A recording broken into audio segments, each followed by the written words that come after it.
नीलकंठ गांव के बुजुर्ग लोग अक्सर अपने बच्चों को समुद्र की रहस्यमयी कहानियां सुनाया करते थे।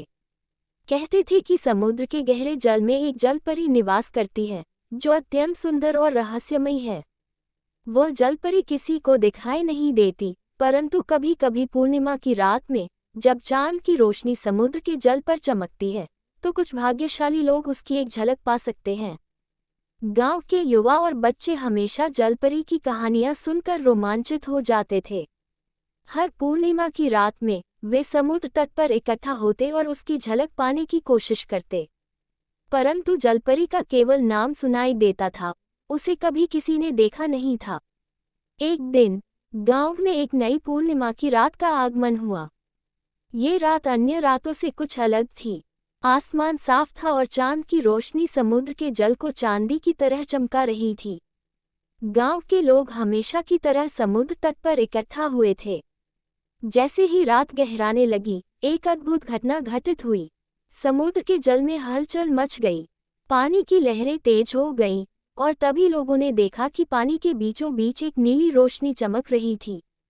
सभी की आंखें उस ओर टिकी रहीं, और तभी एक सुंदर जलपरी पानी की सतह पर उभरी। उसकी त्वचा चमक रही थी और उसके बाल समुद्र की लहरों की तरह हिल रहे थे। उसकी आंखों में गहराई और आकर्षण था, जो गांव के लोगों को मंत्रमुग्ध कर रहा था। जलपरी ने पहली बार गांव के लोगों के सामने अपना प्रकट किया। उसकी उपस्थिति ने सभी को अचंभित कर दिया। गांव के प्रधान, जो एक बुद्धिमान और अनुभवी व्यक्ति थे, ने उसे पास बुलाया। जलपरी ने बताया कि उसका नाम राधिका है और वह समुद्र के राजा की पुत्री है। उसने कहा कि वह गांव के लोगों की मेहनत, उनकी सरलता और उनके समुद्र प्रेम से बहुत प्रभावित हुई है।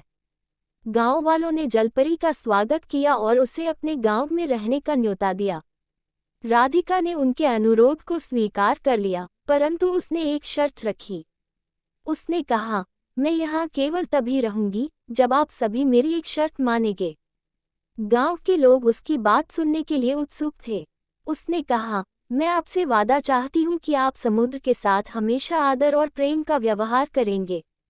आप समुद्र की संपत्ति का दोहन नहीं करेंगे और उसकी सुरक्षा का ध्यान रखेंगे।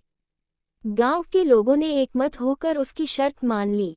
राधिका ने गांव में रहने का फैसला किया और गांव वालों के साथ एक नई शुरुआत की। जलपरी का गांव में आना जैसे एक अद्भुत चमत्कार था। गांव के लोग उसे अपना मान चुके थे। राधिका ने गांव के बच्चों को समुद्र की गहराइयों के बारे में कहानियां सुनाई। उसने गांव वालों को समुद्री जीव जंतुओं के बारे में बताया और समुद्र की संपदा का सम्मान करना सिखाया। उसकी उपस्थिति ने गांव की संपन्नता को और बढ़ा दिया। वह गांव के मछुआरों की मदद करती, उन्हें ये सिखाती कि मछलियां कैसे पकड़नी है, ताकि समुद्र की संतुलन न बिगड़े। उसने उन्हें सिखाया कि किस मौसम में मछलियां पकड़नी है और कब उन्हें समुद्र में वापस छोड़ देना चाहिए। राधिका की शिक्षाओं ने गांव को समुद्र के साथ एक अटूट संबंध में बांध दिया। समय बीतता गया और गांव में शांति का माहौल था, परंतु एक दिन एक भयानक तूफान आया। समुद्र की लहरें विकराल रूप से उठने लगी और ऐसा लगने लगा जैसे गांव पर विपत्ति आने वाली हो। गांव के लोग डरे हुए थे, क्योंकि उन्होंने इतने बड़े तूफान का सामना पहले कभी नहीं किया था। राधिका ने सभी को शांत रहने की सलाह दी। उसने कहा कि वह समुद्र के देवताओं से प्रार्थना करेगी और उन्हें गांव की रक्षा के लिए मनाएगी।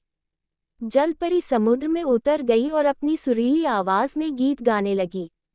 उसका गीत समुद्र की लहरों को शांत करने लगा। धीरे धीरे तूफान शांत हो गया और गांव बच गया। गांव के लोग राधिका की इस सहायता के लिए अत्यंत आभारी थे। उन्होंने उसे अपना रक्षक मान लिया और उसकी शिक्षाओं का पालन करना शुरू कर दिया। जलपरी के आने के बाद नीलकंठ गांव में जैसे खुशियों की बरसात होने लगी। समुद्र ने गांव को पहले से अधिक संपन्न बना दिया। लोग समुद्र के प्रति आभार व्यक्त करते हुए उसकी सुरक्षा का ध्यान रखने लगे। राधिका ने गांव वालों को नए नए तरीकों से खेती करना सिखाया। उसने उन्हें समुद्री शैवाल का उपयोग करना सिखाया, जिससे गांव में कृषि उत्पादन बढ़ गया। उसने गांव की महिलाओं को सीप और मोती से गहने बनाना सिखाया, जिससे गांव की महिलाओं को रोजगार मिला और उनका आत्मसम्मान बढ़ा। कई वर्षों तक राधिका गांव में रही और गांव वालों के साथ अपने सुख दुख बांटती रही। परंतु एक दिन उसे वापस समुद्र में लौटने का समय आ गया। उसने गांव के लोगों को बुलाया और कहा, मुझे समुद्र में लौटना होगा क्योंकि मेरा कर्तव्य वही है, लेकिन मेरा आशीर्वाद हमेशा आपके साथ रहेगा। गांव के लोग उदास थे, परंतु उन्होंने जलपरी की बात को समझा और उसे विदा दी। राधिका ने वादा किया कि वह हमेशा उनके साथ रहेगी, जब भी उन्हें उसकी आवश्यकता होगी।